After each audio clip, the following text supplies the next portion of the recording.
araw tayo ay gagawa ng tatlong cake. Bali, itong unang cake na gagawin natin ay ibibigay natin to sa aking bilas. Magpo 40 years old na kasi siya ngayong araw, kaya naisipan ko gawan siya ng cake. Siyempre, 40 na siya. Sabi nga, life begins at 40. So, kailangan mag-blow siya mamaya. No? Kaya, surprise natin siya mamaya. So, going back dito sa ating cake na ginagawa, bali, gumamit lang tayo dito ng Petraco Food Color Gel na kulay red. Bali, nagpatak lang tayo ng konting patak sa ating frosting or sa ating icing para ma-achieve natin yung ganito ka-light na pink. Mas gusto ko kasi yung mga ganitong kulay lang, yung mga light color, kasi angga-angga ang tingnan sa mata. So, itong cake na ito ay 8x4 size. Tapos, naglagay lang tayo ng custard filling kasi yun yung favorite niya. At eto na nga, nagpapakinis na tayo sa ating cake. Medyo natatagalan tayo dito sa pagpapakinis kasi tinitingnan ko kasi yung hugis ng bilog ng cake natin. Gusto ko kasi yung perfect yung pagkakabilog niya. At syempre, baguhan lang tayo. Hindi pa tayo masyadong hasang-hasa sa pagpapakinis at sa pagpapabilog ng ating cake. Kaya medyo natatagalan pa tayo dito ng konti. Pero sabi nga nila, try and try daw. Try daw until you succeed. Kaya eto, try tayo ng try. Sana nga mag-succeed tayo sa bandang huli, no? Charot!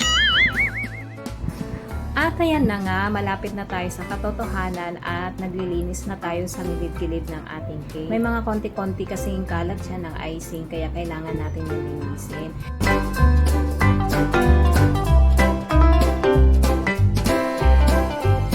At eto na nga, naglagay na nga tayo ng kulay old rose na icing dito sa ating cake kasi ang gusto ko kasi mangyari dito ay maging ombre ang kalalabasan ng ating cake. Basta sinusubukan ko lang naman yung mga napapanood natin. So, trinay natin. Kaya tingnan na lang natin kung ano yung kalalabasan tong cake natin. Iniisip ko nga baka maging bibingka to mamaya. Charot!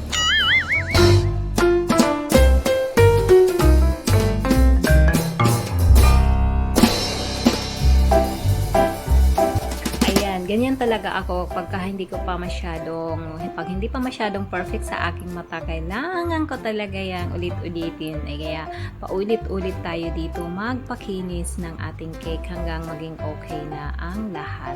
Ayan, pagka meron pang butas-butas na gitna, hindi natin yan pwedeng palagpasin. Kaya lalagyan natin uli yan ng icing at papakinisin natin yan uli. At ngayon sa tingin ko ay okay na ang ating cake, kaya ngayon oras na siguro para maglagay tayo ng topper. Charot! At magpunas tayo uli sa ating gilid-gilid ng ating cake kasi sa tuwing magpapakinis tayo ay hindi talaga maiiwasan na meron ding kalat dyan sa may gilid. At inumpisahan na nga natin maglagay ng topper dito sa ating cake. At itong Hello 40 na design ay kinuha lang natin to sa Google. So, nag-search lang po tayo doon ng Hello 40 cake topper design at lalabas na yan po lahat. So, pipili na lang po tayo kung ano pong design yung gusto natin.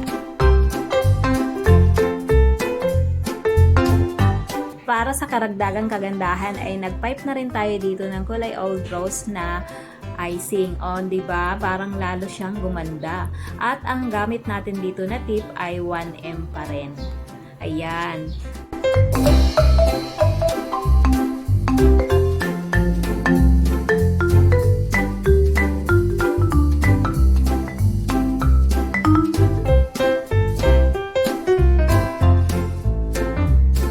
Nagdagdag na rin tayo ng butterfly topper dito sa ating cake para mas lalong gumanda. Siya nga pala, nakuha ko lang tong butterfly topper na to sa Google din. Pwede rin tayo doon mag-search ng mga butterfly topper.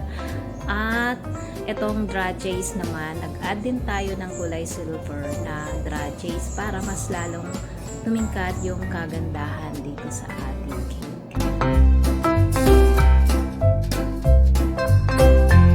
At ayan na po yung ating cake. Tapos na po. O, diba? Ang ganda. Ayan. Pinaikot-ikot pa natin.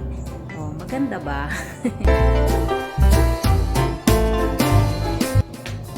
Tapos, ito namang pangalawang cake natin. Hindi ko na na-videoan. So, bali, nag-send lang yung client natin ng picture na gagayahan natin. So, ito na yung final look. O, diba? Ang ganda. Ito namang pangatlong cake natin ay tapos na rin natin, hindi na rin natin nakunan ng video. Bali, ito rin yung gustong design ng ating client. Nag-send din siya sa atin ng picture at ito yung ginaya natin. So, nag-add lang tayo dyan ng mga confetti na edible at yan na po ang final look. O, diba? Ang ganda. So, hanggang dito na lamang guys and thank you for watching. Bye-bye! God bless you all!